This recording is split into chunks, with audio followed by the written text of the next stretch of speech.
Manero akanaka muri yeZimbabwe zita ndinoitwa Goda wekwa Moyo. Welcome to your podcast. Ndina Esther Vimbai malovo chadede chamdara pamwechete na Alberto chamwadoro wadade wadi danger mfako but now manje parare ndo akuziya manje comment section arikubvira musikana small girl from Zvishavani. Kwaita mahumba. Kwari kubvira kudarika yaya wekunyadzisiwa na speed. Anyway, you know, comment section was like this. What you going to see? Guys, can I? Anyways, so we were saying. Sorry. Sorry guys.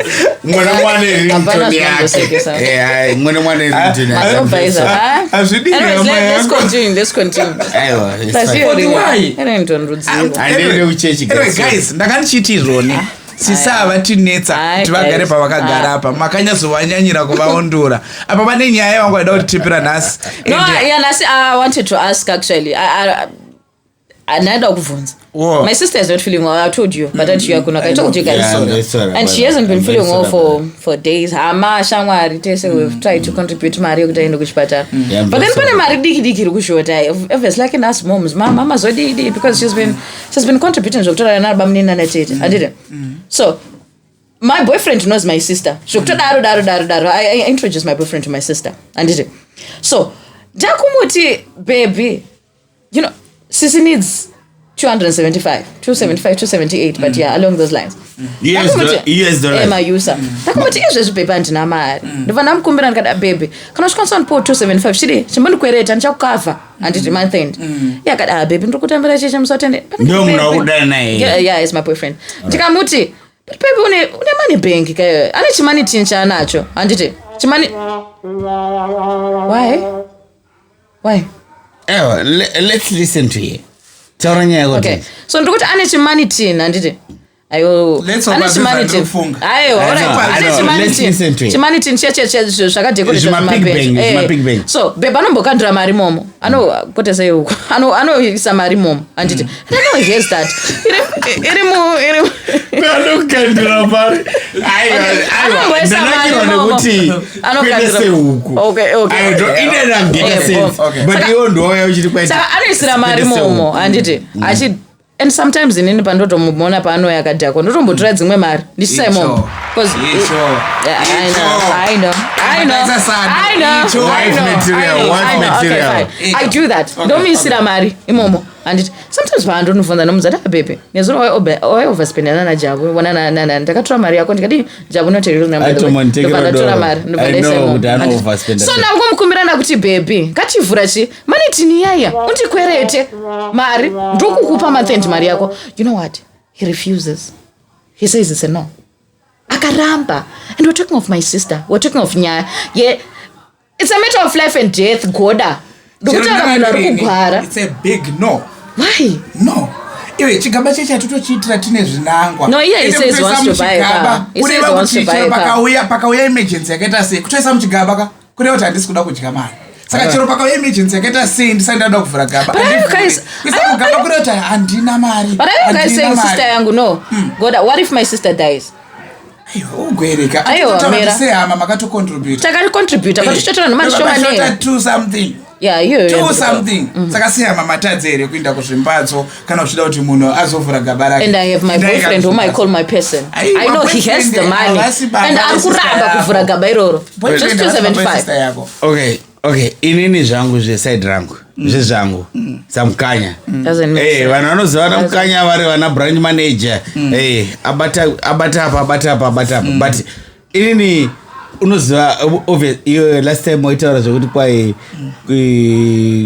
mukuru amene zvawaita munguru but anyways waitadza kutaura nyaya yacho but isitaura kwedu kwatinobva kwachinonzi rinonyenga rinosumudza musoro rawanaka. So sometimes kana uri pa stage yekuti uri kunyengerera munhu unofanira mubelievisa apa ainyengerwa ndiana aiwa tikudananaka No, it doesn't make sense on you know what inini hangu I mean maybe ndakasiyana nevangu inini kana ndichidanana nemusikana handingodanana nemusikana zvekuti hanzi ndikuda kungotitisana ndiye ndichida zvemarriage so achada kuya kumba kwedu yaraya listen to this rinonyenga rinowanda rinosimudza musoro radi rawana ndogona kuzoramba kukupa mari yekunopa sisters vako ndichiti tikuda kuvaka stendi tirege kuroja but kana tichiri nemukomana nemusikana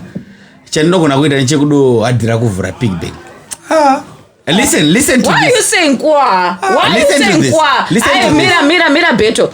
Listen to this. Gatsanangura, why are you saying kwa? Easy. Ndiri kuti inini munhu kana achisa mari mugaba nditori naro rekumapostori ava vamwe vacho amene conversation mondibatsirawo vamwe vanoti hanzi rinoitisa marust and ichichi is it true because nditoisawo mugaba remapostori but guys ndiri kuti the reason yekuisa mari mugaba remapostori unenge uchitya kuidya unenge uchitya kuti chero pakauya chii handisi kuda kuvhura mari yakangofana nemari isipo mari yandakaisa kumukando but ini ndaramba zvemukando zvokutrasta munhu ndaisa mugaba rangu so zvandiri kutaura zvimake sense ugwera kuna basa hazvitomake sense because kana mari yako ndiye kutokuroora Goda andina kuti no he says he wants to buy a car nemari yacho pressure it's luxury anogona kunyepa nyaya dzeutana dzabasa listen panonzi rinonyenga rinohwarara kuhwarara kuita sei kudzikamira nhema kupusapusa nhema kunyepedzera kupusa ndikuda kutenga mota but uti wacho wandiri kuti ndo atoda kukanda padheni ndo ari kuigwa nei arikugwara isista yake ona okay behind the scenes yeah maybe let's get you here your 2 cents yeah of course kazhinji musikana anenge achitonetsa ngatisashandisa irodhi ine madhaka chichi ndobva ndasarudza kuti ndiite gaba rekusapota musikana wangu sometimes anofanira kupfeka mamini handikwanisi kupfeka mamini aangu aya hembe dzangu because hauna mota ndoti ndagadzira gaba rondifadze musikana wangu ani obva andiudza kuti hanzi sisi vangu varwara mari yangu yemota inini ichiri pa mati 278 yeah 275 ndofanira warivhura here kana kuti ndo continue hangu nekusevha kuti ndifadze bhebhi rangu ndingafadza sisi vake here kana pamwe ndianitompa pressure yekuti hey bhebhi ona tiringonaiwa tiringofamba netsoka hey motikari wozodzoka so you are actually justifying the game. No, maybe I need to hear from a she voice. I think I need to hear from maybe I'm the only she that is here. Maybe we'll go behind the scenes. Sammy, what's your take on this issue? To be honest, I think society yedu iri biased. Dine a crucial question. Dai vari sisi vako. Kana mai vako. Waitichi, wainudza zvemota. Sami, ndiri kutoti ininika gaba iri ndakarichengetera something kutoisa mugaba kutoreva kuti mari handisi kuda kuishandisa yakafanira mari isipo zoreva kuti inini chero sisi vangu vakarwara ininika nditoenda kunokwereta iwo mambotaura kuti family makatombozama kuunganidza mari makadii kuenda kuchimbazo kutorisa kuno chimbazo chamadoro kutorisa zvigure all right Esther you help me on this one kunonzi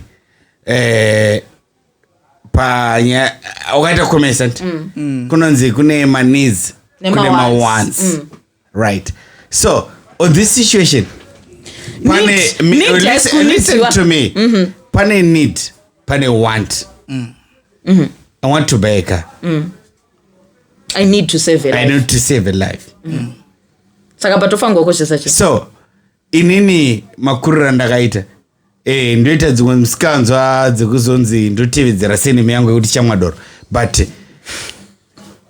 pane need pane want I want to drink beer I need to save a life I want to buy a car I need to save a life matombo drinka beer I'm chamwadoro it's weekend okay saka wambo mwadoro I'm on the side remember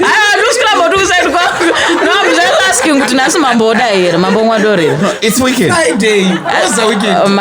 my love it's a matter of yes or no mambo I've got a beer right here. Okay. But I think the point I've got a beer right here. It's weekend, it's Friday. Okay. So their needs, then quite my wants. So I want a beer. I need to save a life. Right. So you choose, I want to buy a car. I need to save my girlfriend's sister. It's life. So you choose. Thank you so much for listen, I want you to take sekrumunya. So right. Vanogona kunzwisa right. Iwewe unoda kuremembwa nechi nekuti kwayo wakati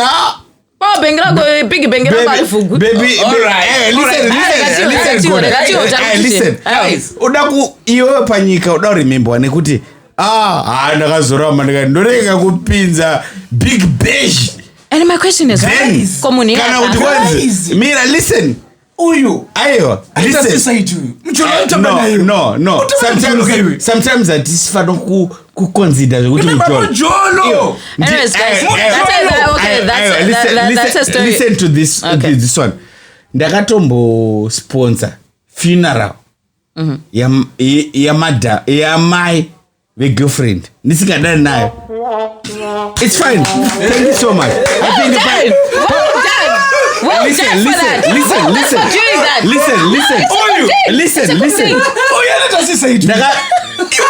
In fact, I didn't sponsor. I didn't sponsor. I contributed per funeral ya my nemsikana wanaimbo famza naye anakurora nemsikana yeye.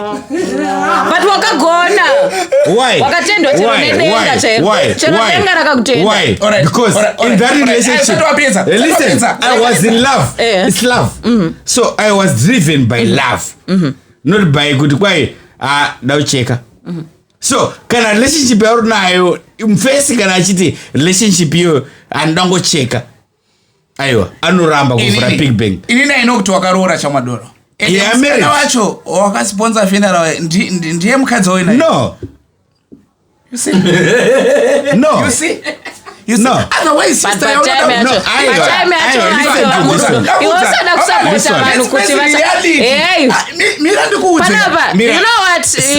the scenes. I've got one question. Listen, I've got a question for Goda. I've got a question for Goda. I've got let me ask you. Shut up. Inini ndiri kuti inini Alberto chamwadoro. Unoziva kuti sister ye girlfriend yako inogona ichitopa pressure ku girlfriend yako kuti aiwe chimukomana chako chirombe chongoti naisa nemvura chinana moto wadi kuda dhani zvake ane motikari ukungofungira it's not proven. Listen to this one. Listen. Thank you so much for bringing that song. Goda.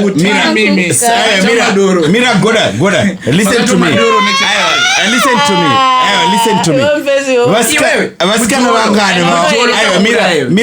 Vasikana vangani. Pasikana usakadana nao. Usatu wa baba tu. Wakafunga kuti yava marriage. Vangani. Of course. Vangani.